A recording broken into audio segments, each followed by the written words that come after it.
How to make a customers decision making unit. जैसा कि मैंने आपको लास्ट वीडियो में बताया था कि कस्टमर दो प्रकार के होते हैं, पहला एंड यूजर और दूसरा डिसीजन मेकिंग यूनिट। तो इस वीडियो में हम डिटेल में बात करेंगे डिसीजन मेकिंग यूनिट के बारे में। तो चलिए आगे बढ़ते हैं। यदि आपका कस्टमर आपसे कोई प्रोडक्ट खरीद रहा है तो इसका मतलब यह नहीं है कि ये उसी का डिसीजन हो, बल्कि वो किसी और से इन्फ्लुएंस हो रहा है, चाहे उसकी फैमिली मेंबर हो या उसके फ्रेंड हो, प्रोफेशनल फ्रेंड हो या कहीं रिलेटिव मेंबर से हो। जैसे एग्जांपल के तौर पर मैं बात करूं, यदि आपको 4 व्हीलर खरीदना है तो क्या आप मार्केट में जाकर यही बोलते हैं कि भैया मुझे 4 व्हीलर दे दीजिए, या फिर आप अपने फ्रेंड के पास देखते हैं कि इसके पास कौन सी कार है, इस वाले फ्रेंड के पास कौन सी कार है और आपके रिलेशन में कौन सी वाली कार है। उन सभी के फीचर जानने के बाद आप मार्केट में जाते हैं कि इसका मेंटेनेंस चार्ज कितना है, इसका एवरेज कितना है। ये सब जानने के बाद, उसके और फीचर जानने के बाद आप मार्केट में जाते हैं कि मुझे ये वाली कार खरीदनी है। दूसरे एग्जाम्पल के तौर पर, यदि आपको अपने बच्चे का किसी स्कूल में एडमिशन कराना हो तो क्या आप डायरेक्ट स्कूल में जाते हैं कि इसका एडमिशन कर दीजिए, या फिर आप जो आसपास के स्कूल में बच्चे पढ़ रहे हैं उनसे जानकारी लेते हैं कि आपके स्कूल में कौन कौन से टीचर्स, किस प्रकार के टीचर्स हैं और कैसी कैसी पढ़ाई होती है, किस प्रकार की पढ़ाई होती है। आप दूसरे बच्चों से भी ये जानते हैं या फिर उनके पेरेंट्स से जानते हैं कि ये वाला स्कूल अच्छा है या ये वाला स्कूल अच्छा है। उसके बाद जाकर आप अपने बच्चे का एडमिशन कराते हैं। तो इसका मतलब क्या हुआ, अल्टीमेटली किसी ना किसी के थॉट्स आपको हिट कर रहे हैं, तभी तो आप डिसीजन ले रहे हैं। लास्ट वीडियो में आपने जाना अपने एंड कंज्यूमर के बारे में और नेक्स्ट हम जानेंगे कस्टमर पर्सोना के बारे में। लेकिन यदि आप अपने कस्टमर के DMU के बारे में जान गए तो आपका बिजनेस एकदम टॉप लेवल पर जाने वाला है, क्योंकि तभी तो आप मार्केट में एक अच्छा प्रोडक्ट और एक बिल्कुल सटीक प्रोडक्ट लाने वाले हैं। मार्केट में 2 प्रकार के लोग होते हैं। कुछ लोग ऐसे होते हैं जिनका डायरेक्ट ओपिनियन होता है, हाँ बिल्कुल सही है, ये वाला प्रोडक्ट बहुत अच्छा है, ये वाली कार मैंने खुद ड्राइव की है, इसका एवरेज भी बहुत अच्छा है, इसका मेंटेनेंस भी बहुत अच्छा है। कुछ लोग ऐसे होते हैं जिनका मिक्स्ड ओपिनियन होता है, वो कहते हैं हाँ ये प्रोडक्ट मैंने यूज तो किया है, ये अच्छा तो है, लेकिन इसमें ये वाली कमी है और उस वाले प्रोडक्ट में ये वाली कमी है, इस वाली कार का एवरेज अच्छा नहीं है। मीन्स उनका मिक्स्ड ओपिनियन होता है। कुछ इस प्रकार के लोग होते हैं। तो ये छोटी छोटी बातें आपके कस्टमर परचेज डिसीजन को एकदम इधर से उधर कर देती हैं। इसीलिए आपको अपने कस्टमर के DMU के बारे में जानना बहुत जरूरी है। अगर आप ये जान गए तो आपका जो बिजनेस है एकदम टॉप लेवल पर जाने वाला है। नेक्स्ट हम बात करेंगे 3 प्राइमरी रोल्स की। नेक्स्ट में हम उनके सब रोल्स के बारे में बात करेंगे। तो चलिए प्राइमरी रोल्स की बात करते हैं। पहला आता है चैंपियन, दूसरा एंड यूजर, तीसरा प्राइमरी इकोनॉमिक बायर। यदि मैं चैंपियन की बात करूं तो चैंपियन कौन है? चैंपियन वह है जो शायद आपका प्रोडक्ट पे करने के बाद उसे कंज्यूम ना करता हो, लेकिन उसका बहुत बड़ा रोल है,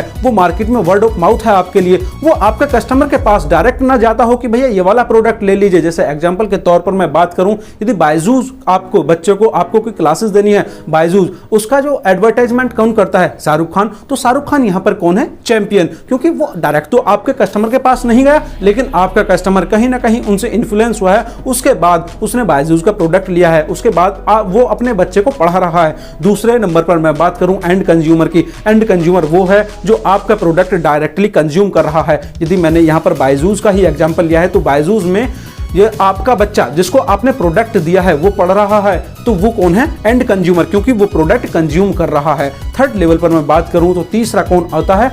primary economic buyer. Primary economic buyer कौन होता है? जो आपके प्रोडक्ट के लिए पे तो करता हो लेकिन उसे कंज्यूम ना करता हो। यहीं पर हम बायजूस की ही बात कर लेते हैं। बायजूस में यदि एक पेरेंट्स को अपने बच्चे को क्लासेस देनी है, सपोज वो 8th क्लास में है, उसको क्लासेस देनी है, तो बच्चे के पास तो पे करने के लिए होता नहीं है, तो यहाँ पर पेरेंट्स पे करते हैं, लेकिन पेरेंट्स उस कोर्स को कंज्यूम थोड़ी करते हैं, उसे पढ़ते थोड़ी है। पढ़ता कौन है? वो बच्चा। तो वो बच्चा कौन है? एंड कंज्यूमर, और पेरेंट्स प्राइमरी इकोनॉमिक बायर। अब बात करते हैं प्राइमरी सब रोल्स की, मींस एडिशनल रोल्स की। तो ये 3 प्रकार के होते हैं। पहला प्राइमरी एंड सेकेंडरी इन्फ्लुएंसर, दूसरा पर्सन विद वीटो पावर, तीसरा परचेजिंग डिपार्टमेंट। यदि पहला बात करें हम प्राइमरी एंड सेकेंडरी इन्फ्लुएंसर, तो ये कौन होते हैं? ये सब्जेक्ट मैटर एक्सपर्ट होते हैं। ये कोई कंपनीज या फिर मीडिया की वेबसाइट, आपके फ्रेंड्स, फैमिली मेंबर्स या कोई ग्रुप में से होते हैं। जैसे मैं एग्जांपल के तौर पे बात करूं, मुझे ट्रेनिंग लेनी है और मुझे अपना बिजनेस खड़ा करना है, उसकी मुझे ट्रेनिंग लेनी है, तो मैं वेबसाइट पर गया, मैंने कोई ब्लॉग पढ़ा,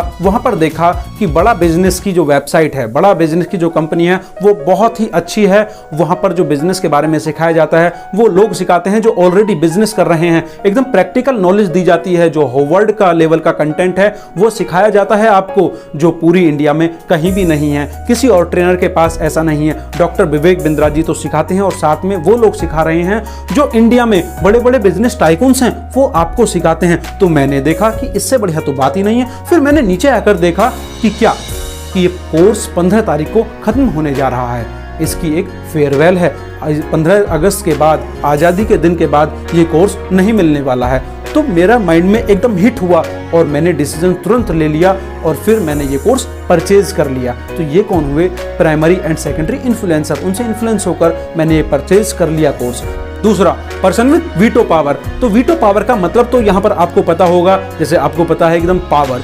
एग्जाम्पल के तौर पर हम बात करें, किसी कंपनी के शेयर्स आपके पास सबसे ज़्यादा हैं, तो एकदम आपकी जो पावर होगी वो एकदम अलग होगी। यदि कंपनी में कोई डिसीजन लिया जा रहा है तो आप उसको रिजेक्ट भी कर सकते हैं और आगे भी बढ़ा सकते हैं। तो वीटो एकदम पावरफुल। यदि कोई कमेटी बनाई जा रही है और उसमें कोई डिसीजन लिया जा रहा है तो उसे कोई भी जिसके पास पावर है वो रिजेक्ट कर सकता है। CEO जो होगा कंपनी का वो रिजेक्ट कर सकता है, और भी अन्य लोग जिसके पास पावर होगी। जैसे आप मूवी में देखते हैं वर्कर यूनियन होती है ना, जैसे वो हड़ताल कर देती है तो उसके पास क्या है? वीटो पावर है, तब ये डिसीजन लिया जाता है। तीसरे केस में हम बात करें तो तीसरा आता है परचेजिंग डिपार्टमेंट। तो हर कंपनी में एक परचेजिंग डिपार्टमेंट होता है जो हेल्प करता है। कंपनी भी कोई भी जो आउटर साइड से कुछ खरीदना होता है कंपनी में लगाने के लिए तो उसमें हेल्प करता है। तो उसकी कोशिश क्या होती है? वो सस्ते से सस्ता खरीदे।